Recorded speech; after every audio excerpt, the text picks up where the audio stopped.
नाही, काही शासकीय कामकाजाच्या संदर्भामध्ये आज आदरणीय बावनकुळे साहेबांची मी भेट घेतली। महसूल विभागाचे बीड जिल्ह्यातले आणि परळी विधानसभा मतदारसंघातले काही प्रश्न राहिले होते ते मार्गी लावण्यासाठी माझी आणि त्यांची आज भेट झाली। दुसरीकडे अजित पवार ट्विट करत आहे, तुमच्यावर आरोप होतोय की बीड पोलिसांनी काही पलंग मागवलेले आहेत, हे पलंग नेमकी आता त्याची गरज का? एक लक्षात घ्या, एकंदरच या बाबतीत पोलीस प्रशासनाने स्टेटमेंट दिलेलं आहे की हे पूर्वीच ज्या खाता मागवल्या होत्या त्या पूर्वीच मागवलेल्या आहेत। त्या काही ही घटना घडल्यानंतर किंवा घटना घडायच्या नंतर किंवा आरोपी अटक होणार आहेत त्यावेळेस काही केलेलं नाही, तर त्याच्या अगोदरच त्यांनी त्या खाट मागवल्या असं पोलीस प्रशासनाने त्यांच्या स्टेटमेंटमध्ये अतिशय सुस्पष्टपणाने सांगितलेलं आहे। सगळ्या गोष्टीमध्ये राजीनामा द्यावा अशी वारंवार मागणी केली जाते, काय खरंच अशा स्वरूपाची? एक मुद्दा असा आहे की मी राजीनामा द्यावा तर का द्यावा याचं काहीतरी कारण लागेल। या कुठल्याही प्रकरणामध्ये मी ना आरोपी आहे ना माझा या प्रकरणाशी कुठलाही अर्थार्थी संबंध आहे। आता या प्रकरणामध्ये भाऊचा भाऊ करायचा आणि कुणाचा तरी राजीनामा मागायचा अशा पद्धतीनं माझा राजीनामा काही जण मागतायत, त्यांचं मागण्याचं समाधान आहे खूप आहे।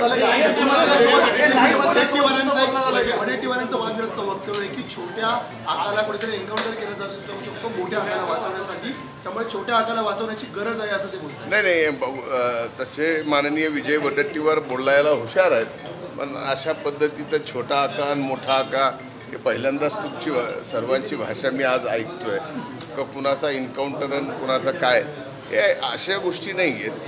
एक तर पोलीस प्रशासन CID हे अतिशय व्यवस्थितपणानं तपास करते आहे।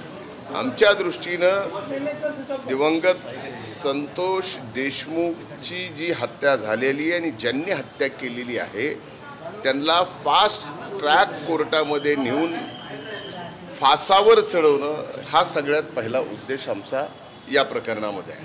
त्यामुळे कुणी काय बोलावं आणि कुणाचा काय होणार आणि काय नाही याला काही अर्थ नाही। मुळात एक मुळामध्ये या प्रकरणात या ठिकाणी फास्ट ट्रॅकमध्ये गेलं पाहिजे ही मागणी मी पहिल्यांदा केली आणि ही नागपूरच्या अधिवेशनात केली।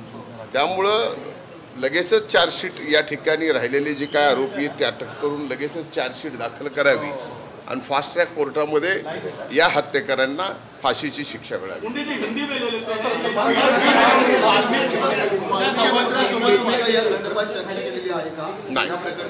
नाही,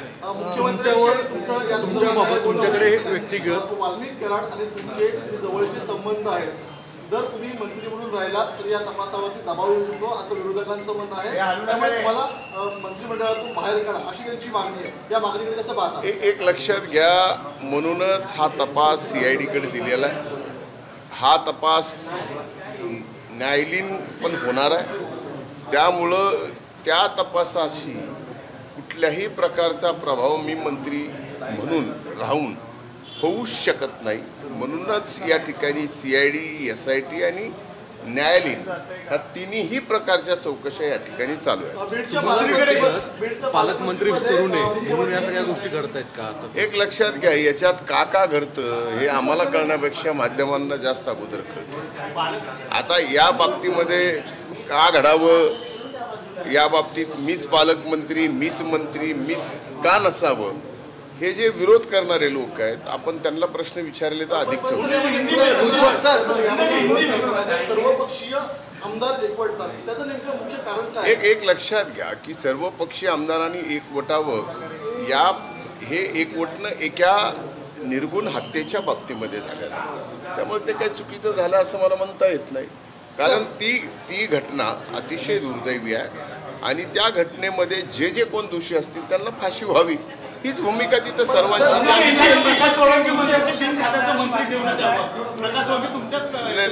आता मला कोण म्हणलं माहीत नाही, पण बिन खात्याचं मंत्री कसं ठेवता येतं शासनाने त्यांच्याकडनं पूर्णपणानं